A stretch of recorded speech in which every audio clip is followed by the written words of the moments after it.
તમામ તેજસ્વી અને બુદ્ધિશાળી લોકો જરૂર આ પુસ્તકને વસાવીને પોતાના જીવનને પ્રકાશિત કરશે, જ્ઞાન થકી પ્રજ્વલિત કરશે।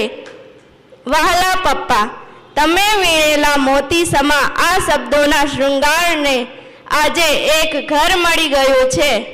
જેમ કોઈ માર્ગ ભટકેલા પથિકને પથદર્શક મળી જાય તેમ આજે આ દુનિયાને તથા ગુજરાતી સાહિત્યને એક અનુભવનું અમૂલ્ય મોતી ભેટ તરીકે આપ્યું છે। હું તો માનું છું કે આ પુસ્તકના એક સુવિચાર થકી એક પ્રબળ મનોબળ પ્રગટી શકે છે। આ પુસ્તક ખરેખર કોઈ પણ વ્યક્તિના જીવનમાં બદલાવ લાવી શકવાની ક્ષમતા રાખે છે। આ પુસ્તકની તુલના મને લાગે છે કે કરવી શક્ય જ નથી। એનું કારણ એ છે કે આમ